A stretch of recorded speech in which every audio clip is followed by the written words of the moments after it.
The New York Times is saying that a tabloid publisher's deal to hush money is now endangering Trump even more. I'm paraphrasing a little bit. You know, as you look at this, what do you want the nation to know about your former let me just tell you about that tabloid. Yesterday? I don't think, and I have to go check, I don't think they even paid any money to that tabloid, okay? I don't think we made a payment to that tabloid. I was asking the question, I don't think we made a payment. And then you have the other situation, and every lawyer, look, Trump didn't violate campaign finance laws, and neither did the president. Trump ex-aid. So they're saying that... Wait, I interviewed him on my program the other day. That's Han von Spakovsky. Yes, Here's he another says one. that. Michael Cohen pled guilty to something that's not even a crime. Wait a minute. These are campaign. Nobody, except for me, would be looked at like this. Nobody. What about Congress, where they have a slush fund, and millions of dollars is paid out each year? They have a slush fund. Millions. They don't talk about campaign finance anything. Have you ever heard of campaign finance list? Have they listed that on their campaign finance sheets? No. Well, as I've covered that story, I'm waiting for them to dig into the slush fund. Number one, they say it's not a campaign finance violation. Number two, or it's not even under campaign finance. Number two, if it was, it's not even a violation. Number three, it's a civil matter. You know, President Obama had a really big one from 10 times more money, much more money. And you know what? He paid a fine. I'm the only one that this happens to. So Robert Ray, former special counsel for Whitewater, was telling me on the program yesterday what you're saying, that if this happened, he said, you know, he couldn't see grounds for impeachment over that. He couldn't see grounds for indictment over that. That's his opinion, but it's an informed opinion that I've seen, that there's not settled law in that anyway. These are the people that ran the FEC, Federal Elections Commission.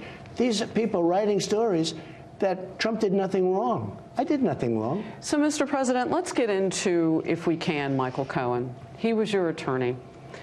3 years he was sentenced yesterday, and it may seem like he got a break because it could have been twice as much, but it's still 3 years in federal prison, $500,000 in restitution. This was someone who surreptitiously recorded you. Terrible. Is now known as a criminal liar. Yet this was someone who was in your inner circle. Yeah. Well, it happens. I mean, look, it happens. I hire usually good people, but it just happened. Why did you hire Michael Cohen? He was known as a fixer. I'll tell you what, first of all. That was his title, a fixer. Very low-level work. Why did you need him? He did more public relations than he did law, but he did stuff. You'd see him on television. He was okay on television. But years ago, many years, like 12, 13 years ago, he did me a favor. He was on a committee, and he was so responsive and so good. And I said, he's a nice guy.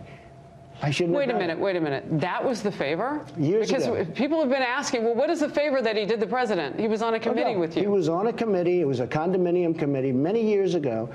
And he was a very big supporter of mine on that committee. I did a great job. Trump World Tower. It's a very tall building right opposite the United Nations. And when you build a building, people always get together at the end and they make a settlement with the owner. They say the ceiling wasn't painted the right color or something, you know, stuff. Sometimes serious stuff, but in my case, it was a great building. And he was on the committee. I thought he was a great guy. I thought he was really a nice guy. He was very supportive. And I liked him. And he was a lawyer. And because of that, I did it. And you know what? In retrospect, I made a mistake.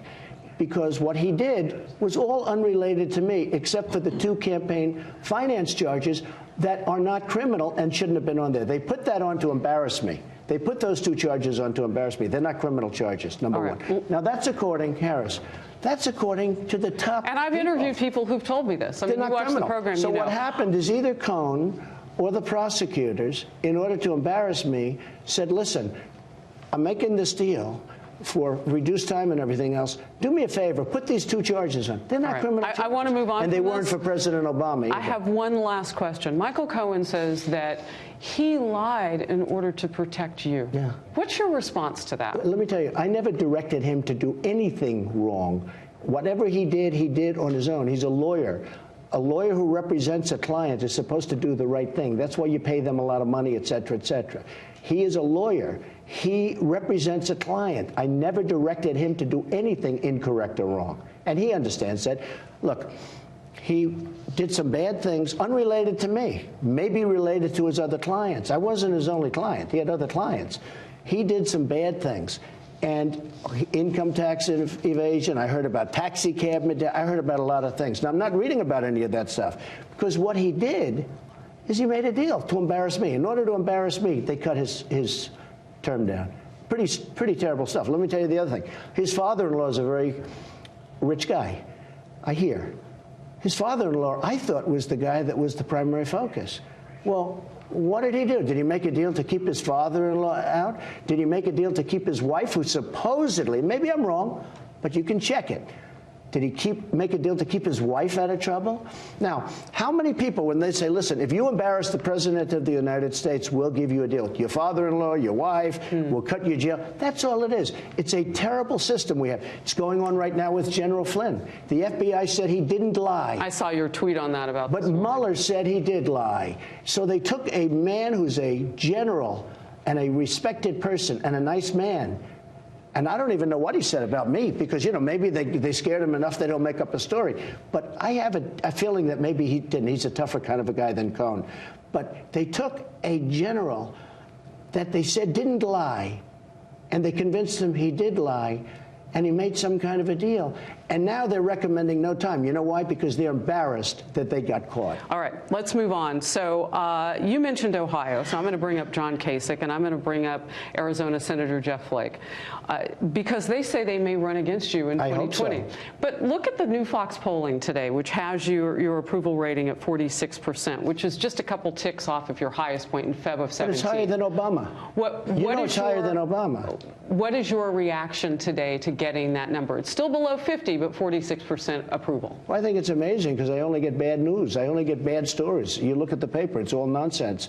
It's campaign contributions that, if it were even a campaign contribution, is totally legal. You look at stories one after another, they're all legal. The great lawyers that do that stuff are saying there's nothing illegal. All right, we'll get to that in a second. But wait a minute. I mean, I get such bad news. So when you tell me I'm at 48, like Rasmussen, I was at 50 in Rasmussen. When you tell me I'm at 50%, I say, how can I possibly be at 50%? When I open up China, like I'm doing right now, nobody reports it. Now, the Wall Street Journal... Well, we're talking about it. Yeah, well, that's because, you know, I'm here and we're talking about it. It helps. But no, it's on the front page now of the Wall Street Journal, because nobody's ever seen anything like this. But it won't be a big story on NBC or ABC or CBS, and CNN won't even cover it. You know, that's total fake news. What do you say to these men who think they have a shot in 2020 and you're sitting at 46 and it really hasn't moved all that much? And let's be honest, there have been some bumpy trails along the way, and weathering that with this type of approval rating. What do you say to a Kasich? I think I have the greatest base in the history of politics. I have people that I love and that love me, frankly. That includes a lot of women. I got a tremendous percentage of women last time. Remember, I wasn't going to get women. I wasn't going to. I interviewed some of the women for Trump. Yes. I got women that they're the greatest. And I have tremendous women support. But if you remember the last election, I was worried I wouldn't get one woman in the whole United States to run. And I got tremendous. I mean, Hillary wished she had my numbers, okay? Hillary got trounced with women. And I'll tell you something. The news and the polls are really fake. But I have the greatest base in history, because the 46 and 48%, those people, they never waver. In fact, it was your poll. And frankly, Fox has always given me a bad poll. I don't know why that is, but really? Because they've treated me fairer than most. But the polls have always been lousy. But there's positive news in this, No, though. well, the economy was very positive. I just saw the poll. The economy was very... Look, I've done a good job on the economy, but I've done a very good job in foreign relations. We're respected again as a nation.